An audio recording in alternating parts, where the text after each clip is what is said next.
Apocalipse, capítulo 5, 4 e 5.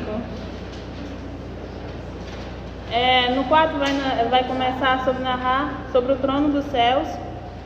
E no 5 vai narrar sobre a abertura do livro, sobre o Cordeiro de Deus. 4 e 5. Vou ler um pouco. Depois dessas coisas, olhei, diante de mim estava uma porta aberta no céu. A voz que eu tinha ouvido no princípio, falando comigo como trombeta, disse: suba para cá e mostrarei a você o que deve acontecer depois destas coisas. Imediatamente me vi tomado pelo Espírito, e diante de mim estava um trono no céu, e nele estava sentado alguém. Aquele que estava sentado era de aspecto semelhante a jaspe e a sardônico, um arco-íris parecendo uma esmeralda. Circundavam o trono, ao redor do qual estavam outros 24 tronos. Assentado nele havia 24 anciões, e eles estavam vestidos de branco, e na cabeça tinha coroas de ouro. Do trono saía relâmpagos, vozes e trovões, e diante dele estavam cerca de 7 lâmpadas de fogo, que são os 7 Espíritos de Deus. E diante do trono havia algo parecido como um mar de vidro, claro como cristal. No centro, ao redor do trono, havia 4 seres viventes, cobertos de olhos, tanto na frente como atrás. O primeiro se parecia um leão, o segundo parecia um boi, e o terceiro tinha rosto como de homem. O quarto parecia uma águia em voo. Cada um deles tinha 7 asas, e eram cheios de olhos, tanto ao redor como por baixo das asas. Dia e noite repetem sem cessar: Santo, Santo, Santo é o Senhor, o Deus Todo-Poderoso, que era, o que é e o que há de vir. Toda vez que os seres viventes dão glória, honra e graça àquele que está assentado no trono e que vive para todo sempre, os 24 anciões se prostram diante daquele que está assentado no trono e adoram aquele que vive para todo sempre. Eles lançam suas coroas diante do trono e dizem: Tu és o Deus nosso, és digno de receber a glória, a honra e o poder, porque criaste todas as coisas, e por sua vontade elas existem e foram criadas. Esse é o capítulo 4. Capítulo 5. Então vi na mão direita daquele que está assentado no trono um livro em forma de rolo, escrito em ambos os lados, selado em 7 selos. Vi um anjo poderoso proclamando em alta voz: quem é digno de romper os selos e de abrir o livro? Mas não havia ninguém, nem no céu, nem na terra, nem debaixo da terra, que pudesse abrir o livro, ou sequer olhar para ele. Eu chorava muito, porque não havia ninguém que fosse digno de abrir o livro e olhar para ele. Então um dos anciões me disse: não chore, eis que o leão da tribo de Judá, a raiz de Davi, venceu para abrir o livro e os seus 7 selos. Depois vi um cordeiro que parecia ter estado morto, em pé no centro do trono, cercado pelos 4 seres viventes e pelos anciões. Ele tinha 7 chifres, 7 olhos, que são os 7 Espíritos de Deus, enviado a toda a terra. Ele aproximou e recebeu o livro da mão direita daquele que estava sentado no trono. Ao recebê-lo, os 4 seres viventes e os 24 anciões prostraram-se diante do cordeiro. Cada um deles tinha uma harpa e taças de ouro cheio de incenso, que são as orações dos santos. Eles cantavam um cântico novo: Tu és digno de receber o livro e de abrir os seus selos, pois foste morto, com teu sangue compraste para Deus gente de toda a tribo, língua, povos e nações. Tu os constituísse reinos e sacerdotes para o nosso Deus, e eles reinarão sobre a terra. Então olhei e ouvi a voz de muitos anjos, milhares de milhares, milhões de milhões. Eles rodeavam o trono, bem como os seres viventes e os anciões, e cantavam em alta voz: digno é o Cordeiro que foi morto de receber poder, riqueza, sabedoria, força, honra e glória e louvor. Depois ouvi todas as criaturas existentes no céu, na terra, debaixo da terra e no mar, tudo que nele havia, e diziam: aquele que está assentado no trono e ao Cordeiro seja o louvor, a honra, a glória, o poder para todo sempre. Os 4 seres viventes disseram amém, e os anciões prostraram-se e o adoraram. Amém? Amém. Glória a Deus. Agora vamos entrar na lição. Introdução.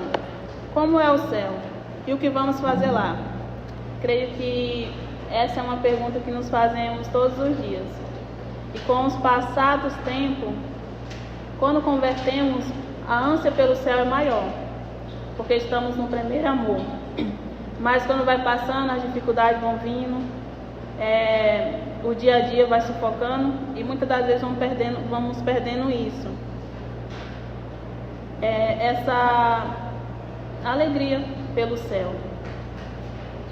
E aqui na introdução eles vêm nos fazer uma pergunta: como é o céu?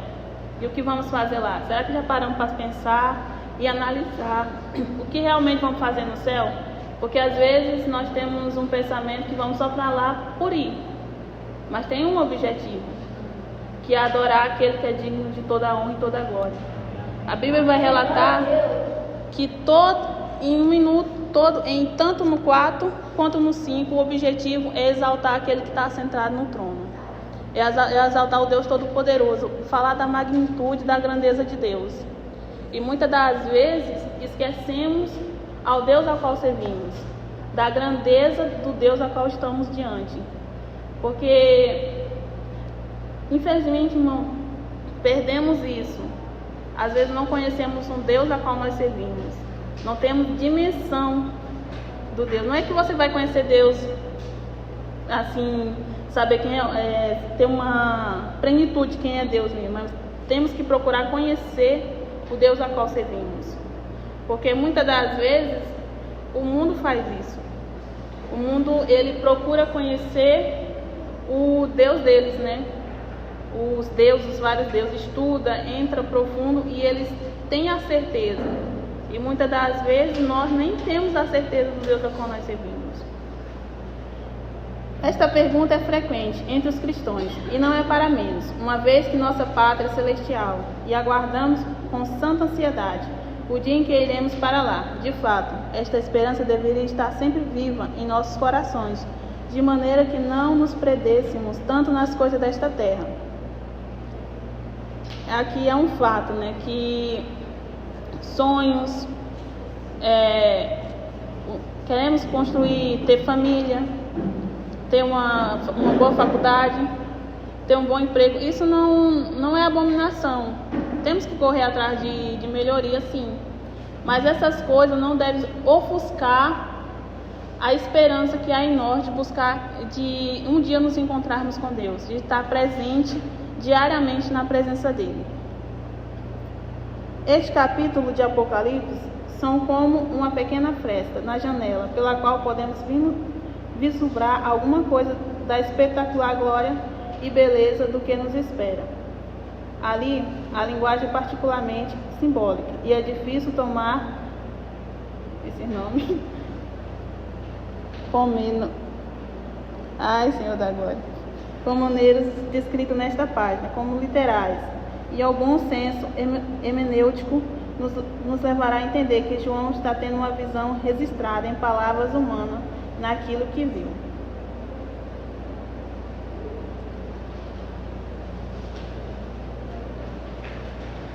Hernandes Dias Lopes comenta que não são os poderes deste mundo que determinam o rumo da história.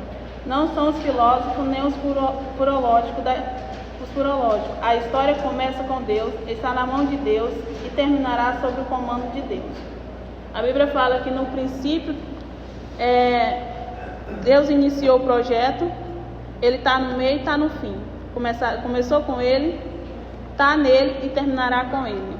Tudo está no comando do Senhor Deus.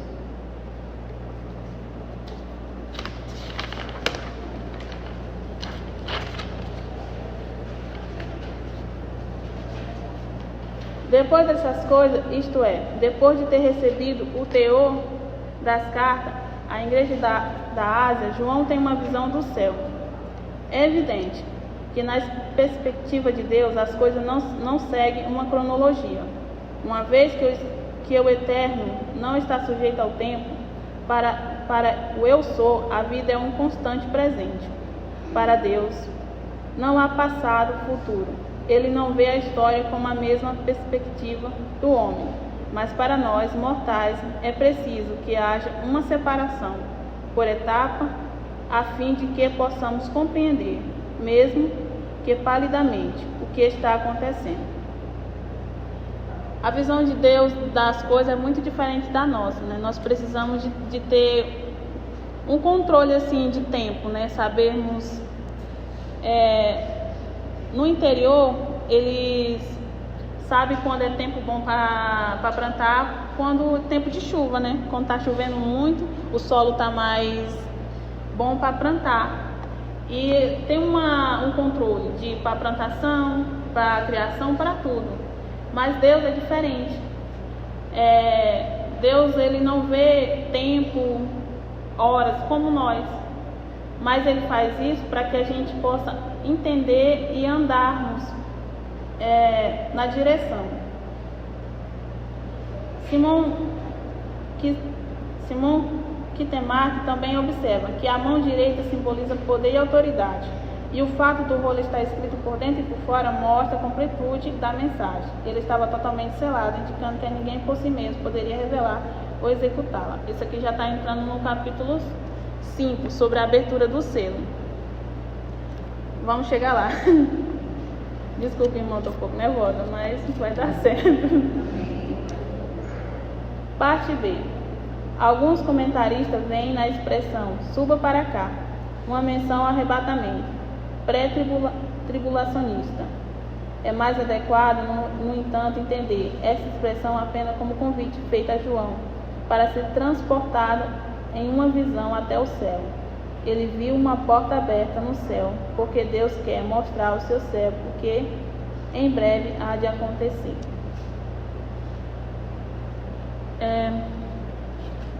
Arrebatamento, uma palavra assim que muitas das vezes nós, jovens, que já fomos jovens, paramos para pensar e falamos assim, Senhor, mas agora, quando falar de arrebatamento, já pensamos assim, mas agora, nem casei, nem fiz isso, nem fiz aquilo. Dá para ver que a gente quer Jesus, mas quer que ele venha quando nós tivermos realizado tudo. E muitas das vezes, talvez você não chegar nem a casar quando Jesus voltar. E você vai deixar de ir porque você não casou? E eu vejo esse capítulo, como fala aqui, como consolo. Porque a igreja, na época, estava numa fase muito complicada. Ela estava sendo perseguida. João estava exilado em Pátimo. E talvez estava sem esperança. Mas Deus vem e mostra as grandezas para João. Nesse capítulo aqui, vai mostrando, quando ele sobe ao céu, vai mostrando que Deus não perdeu o controle de nada. Tudo está no controle do Senhor. E muitas das vezes, nós pensamos assim. Às vezes as coisas não saem como queremos e achamos que Deus não está no controle das coisas. Mas Deus está no controle de todas as coisas, irmão. Mesmo num dia difícil. Mas aí que Deus está num dia difícil, naquele dia que você acha que Ele não está. O que João vê primeiro? O trono de Deus. Capítulo 4, verso 2, 3 e 5 e 8. No centro do poder do universo está Deus. Seu trono não está vazio. O Senhor soberano jamais deixou vago este cargo. Ele sempre esteve lá, em cada instante da eternidade. Deus, ele é o centro. Ele sempre esteve ali. Por mais que o mundo aponte que talvez não há um Deus, mas nós cristãos cremos plenamente que Deus está no controle de todas as coisas. E a Bíblia reforça isso. E não é diferente do capítulo 4, que ele reforça a soberania de Deus. Sobre o quanto Deus não perdeu o controle de nada. Várias coisas chamam a atenção de João ao contemplar esta cena. o aspecto glorioso daquele que está assentado no trono. Deus é Espírito e não tem uma aparência física. A descrição aqui é apenas indicativa da sua glória e do seu atributo. Os 24 anciões ao redor do trono representam o salvo, uma vez que estão condecorados com a coroa que receberão. Os relâmpagos, voz e trovão que saíram do trono, estes elementos apontam para o poder e a força daquele que se assenta como juiz de todos. Este é o lugar do Todo-Poderoso. Tem um capítulo, mais para frente em Apocalipse, fala que o mundo, eles temem tanto a soberania de Deus, que no dia do juízo, eles pedirão para se esconderem, para fugirem da ira do Todo-Poderoso. Eles sabem da grandeza, da magnitude desse Deus a qual nós servimos. E naquele grande dia, eles terão mais temor do que nós cristãos. Porque naquele grande dia, nós usaremos desculpa.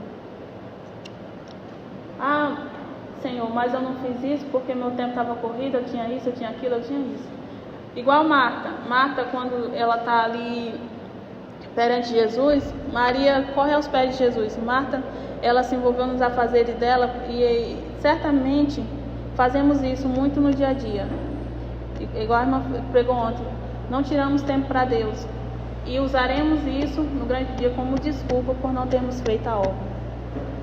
E o mundo, eles sabem da magnitude de Deus e eles terão temor, mas nós muitas vezes não temos.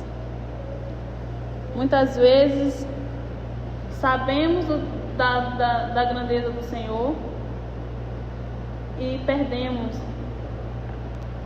o temor. É igual o pastor pregou mesmo domingo passado, que é mais fácil um coração frio, que já não está mais nem para nada, do que um coração morno na presença do Senhor, que fica nem lá e nem cá, nem vai nem vem. E muitas das vezes temos isso, vimos para a igreja para cumprir a agenda. Eu vou, se eu não for, vão ficar enchendo a minha paciência mesmo, eu vou lá.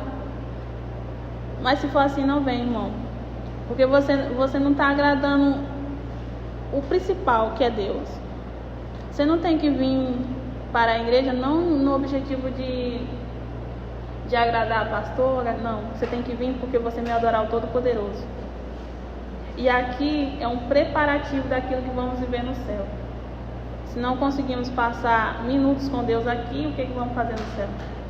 Porque no céu, o objetivo é simplesmente adorar o Todo-Poderoso. A tá rendendo graça e glória 24 horas na presença dele.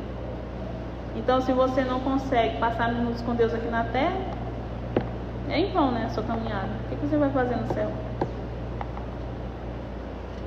Os 7 Espíritos de Deus são a referência da plenitude do Espírito, ou seja, a ação completa do Espírito.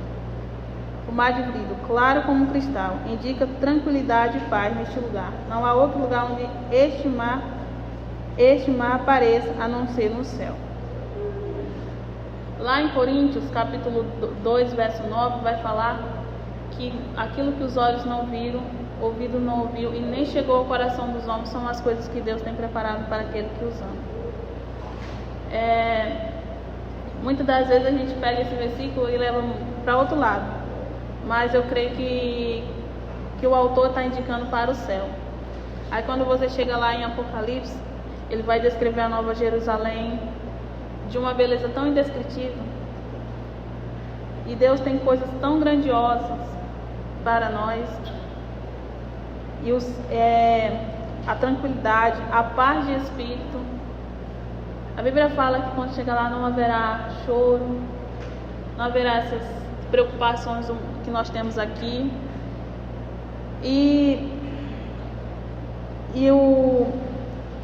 Eles vêm relatando tudo isso. A paz, a plenitude de Deus, a adoração em si ao Todo-Poderoso, os 4 seres viventes no centro do trono. O ser angelical, cuja aparência pode ser uma ilusão aos diferentes aspectos da vida ministerial de Cristo. B. A adoração constante. Os seres viventes dirigem uma sessão permanente de louvores, gratidão a Deus, que os recebe em seu trono. Os 24 anciões acompanham o revelante a este culto, prostrando-se e entregando tudo o que recebem, de mais precioso. Esta cena indica a essência da verdadeira adoração. Primeiro, reconhecemos de quem é Deus. A seguir, a reação é espontânea e imediata de dedicar em tudo que temos e somos a Ele. Terceiro, o ato de prostrar-se que indica entregue em retidão completa. Como eu falei aqui, primeiro reconhecemos quem é Deus, qual Deus nós servimos. E outra é para a adoração, abdicarmos de tudo aquilo que nos afasta de Deus, aquilo que nos impede de nos entregarmos completamente a Ele. Ontem a moça falou uma frase que totalmente faz sentido, que para estarmos perante Deus de todo o coração entregue, precisamos sentir, ter uma perda de alguma coisa.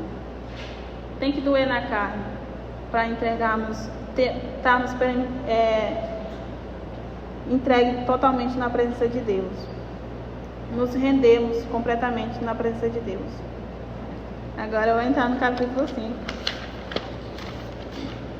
O Cordeiro de Deus, o personagem central do céu.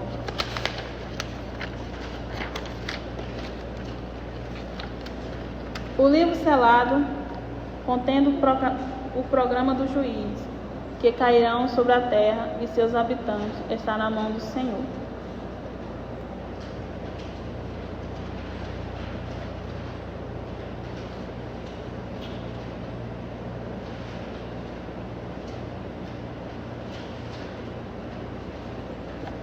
Como eu falei, o texto foi escrito no final do século I, em um contexto de perseguição contra os cristãos. João, exilado na ilha de Pátimo, recebe essa visão como consolo e revelação para a igreja que sofreu. A pergunta que parava era: quem está no controle? A resposta vem do céu: Jesus, o Cordeiro, é digno.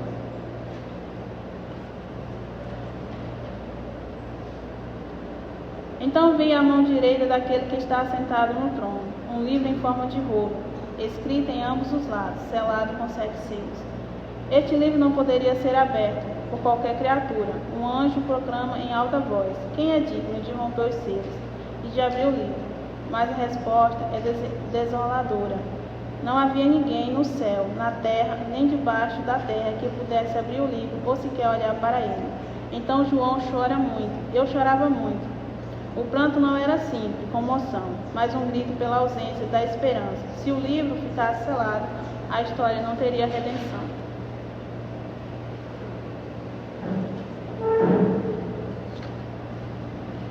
Não há ninguém que seja apto para abrir. Uma vez o conteúdo do livro é a chave da revelação do que está para acontecer. Somente alguém com poder suficiente para controlar a história é que pode considerar digno de abrir ou até mesmo de olhar para ele. O Cordeiro de Deus, aquele que morreu pela humanidade, era o único que era digno de abrir o livro, Jesus. Tudo aponta para Jesus, né? Do início ao fim, aponta para aquele que vinha para a redenção da humanidade. Parte B. Surge então a declaração que altera totalmente o rumo da conversa. Como eu falei, que não há ninguém digno, somente um. O leão de Judá, a raiz de Davi, o Cordeiro de Deus que venceu, pode abrir o livro. Ele traz no seu corpo as marcas da sua morte. Esta expressão é referência aos sinais dos cravos em suas mãos e pés, os quais ele exibiu aos seus discípulos, depois da ressurreição. João, capítulo 20, verso 25 e 27. O Senhor Jesus venceu a morte, ressuscitou e está no céu, seu lugar de direito e origem. Ele é o alvo, o centro de toda a existência. Jesus, ele tomou sobre si toda a autoridade. Ele salvou a humanidade. Ele vai vir julgar a humanidade naquele grande dia. Justamente, você não poderá apontar para Deus e dizer assim: Senhor, mas você não pode me julgar porque você não sabe o que é sentir na pele as dores, as paixões que eu senti.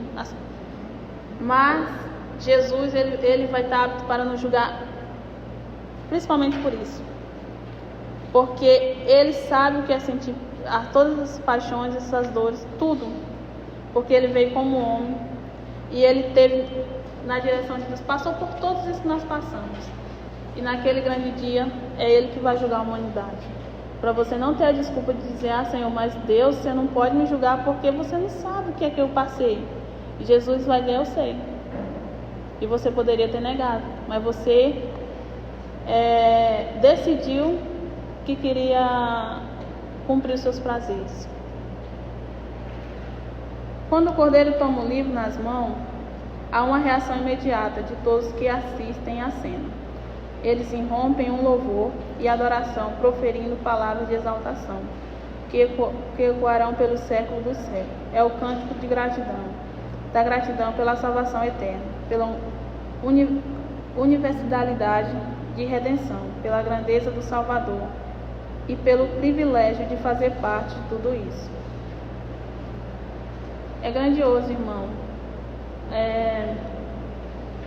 O que João viu ali, o que João contemplou, o Cordeiro de Deus, a adoração, o entendimento de entender que o Senhor, aquele que morreu na cruz por nós, que nos dá a esperança, que comprou a preço de sangue, que nos dá o direito de um dia vermos o Senhor face a face.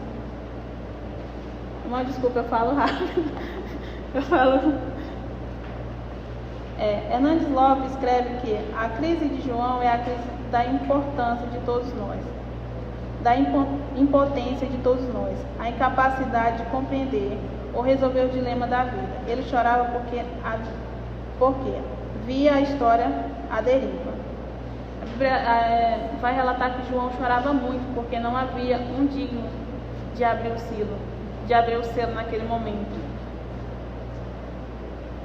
Kistemark destaca que o verbo usado para chorar está no tempo imperfeito, indicando que João soluçava continuamente, sentindo a urgência de uma resposta para a crise da humanidade. Quem é digno de abrir o livro? Não chore. Eis que o leão da tribo de Judá, raiz de Davi, venceu para abrir o livro e os seus 7 selos. A resposta vem de um dos anciões, representante da humanidade redimida. Ele diz: não chore, não há um vencedor. Há um vencedor, o leão da tribo de Judá, o mesmo cordeiro que foi morto. Um título de majestade é seguido por uma imagem de sacrifício. O poder e a humanidade se unem em uma figura de Jesus. Parte C. D. Embora nem todos obedeçam ao Evangelho, há um lugar para todos na graça de Deus. A prova disso é que se ajuntando aos anjos milhares de milhares, milhões de milhões. Essa imensa multidão está rodeada no trono, porque o Cordeiro é o centro das suas vidas. Eles o reconhecerão como o único Deus verdadeiro e o Senhor Jesus Cristo como seu enviado. Fizeram a melhor escolha que poderiam e agora estão desfrutando as delícias da presença gloriosa de Deus em um ambiente de alegria, paz e adoração perante. Tudo que o mundo procura, Jesus tem. Paz, alegria, tudo. Tudo que nós procuramos tem em Deus. Falando sobre aquilo que nós tantos procuramos, sobre prosperidade, também tem. Lá em Deuteronômio, se eu não me engano, tem uma promessa para aqueles que andam na presença de Deus e não saem fora disso. Então, tudo que nós procuramos, Jesus tem para nós. Mas nos perdemos nos prazeres da carne, ou por querermos urgência naquilo que não temos paciência para esperar. Depois dessas coisas, isto é, depois de ter recebido o teor da... Não, acabou. Acabou.